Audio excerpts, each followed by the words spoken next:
Ultrasonic sensor use ചെയ്ത് നമ്മൾ Arduino വെച്ചിട്ട് ഡിസ്റ്റൻസ് മെഷർ ചെയ്യുന്ന പ്രൊജക്റ്റുകളൊക്കെ കണ്ടു കാണും അല്ലേ, അല്ലെങ്കിൽ ഒബ്ജക്റ്റ് ഡിറ്റക്ട് ചെയ്യുന്ന നമ്മൾ പ്രൊജക്റ്റ് കണ്ടു കാണും.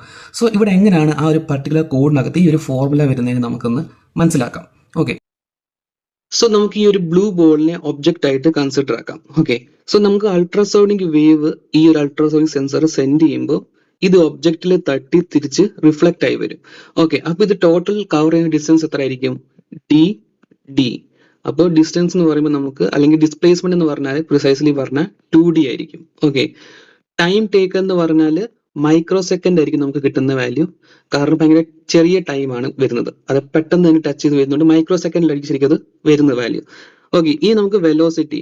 അപ്പൊ ഈ വേവ് പോകുന്ന വെലോസിറ്റി എത്രയാണെന്ന് ചോദിച്ചാൽ 343 മീറ്റർ പെർ സെക്കൻഡ് എന്ന് പറഞ്ഞായിരിക്കും നമ്മൾ എടുക്കുന്നത്. യൂഷ്വലി നമുക്ക് ഈ അൾട്രാസോണിക് വരുന്ന വേവ്സും കാര്യങ്ങളും എയറിനകത്ത് 343 മീറ്റർ പെർ സെക്കൻഡ് ആണ്. പക്ഷെ നമുക്ക് കിട്ടേണ്ട വാല്യൂ നമുക്ക് സെന്റിമീറ്ററിലാണ്. ഡിസ്റ്റൻസ് ആണെങ്കിൽ ഭയങ്കര ചെറുതാണ്. ഡിസ്റ്റൻസ് നമുക്ക് സെന്റിമീറ്ററിലാണ് കിട്ടേണ്ടത്. ആൻഡ് ഈ പറഞ്ഞ ടൈമും കാര്യങ്ങളൊക്കെ മൈക്രോ സെക്കൻഡിലാണ്. അപ്പൊ ഈ വെലോസിറ്റി നമ്മൾ എന്ത് ചെയ്യും? സെന്റിമീറ്ററിലോട്ട് കൺവേർട്ട് ചെയ്യാൻ വേണ്ടി 343 ഇൻറ്റു 100 മൾട്ടിപ്ലൈ ചെയ്യും. അപ്പൊ നമുക്ക് ഇത് സെന്റിമീറ്റർ പെർ സെക്കൻഡ് എന്ന് കിട്ടും. ഓക്കെ, അപ്പൊ 34300 സെന്റിമീറ്റർ പെർ സെക്കൻഡ് കിട്ടും. ആൻഡ് നമുക്ക് ടൈം വേണ്ടത് മൈക്രോ സെക്കൻഡിലായതുകൊണ്ട് നമ്മൾ ഇതിനെ 34300 ഡിവൈഡ് ബൈ 1 2 3 4 5 6 6 0 വെച്ച് നമ്മൾ ഡിവൈഡ് ചെയ്യും. കാരണം നമുക്ക് മൈക്രോ സെക്കൻഡിലാണ് ഉത്തരം വേണ്ടത്.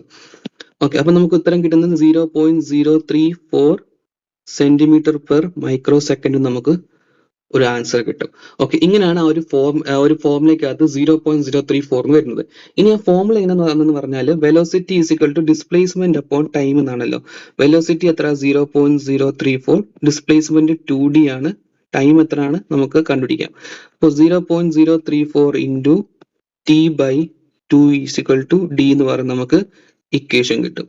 സോ ഇങ്ങനെയാണ് ആ കോഡിനകത്ത് നമുക്കൊരു ഫോർമുല ആയിട്ട് ഇവിടെ കാണാൻ പറ്റുന്നത് 0.034 എന്ന് പറഞ്ഞിട്ട് ഡിവൈഡ് ബൈ 2 പറഞ്ഞിട്ട്. ഓക്കെ, സോ ഇങ്ങനെയാണ് അതിന്റെ ഡെറിവേഷനും കാര്യങ്ങളും. ആ കോഡിനകത്ത് ഈ ഒരു ഫോർമുല വരാനുള്ള കാരണം, ആ നമ്പർ വരാനുള്ള കാരണം ഈ ഒരു കാൽക്കുലേഷൻ ആണ്. ഇതുപോലത്തെ വീഡിയോസ് ഇഷ്ടമാണെങ്കിൽ ഇനി ലൈക്ക് ചെയ്യുക, ഷെയർ ചെയ്യുക, ഫോളോ ചെയ്യുക, ജിആർ ടെക് ആൻഡ് സർക്യൂട്ട്സ്.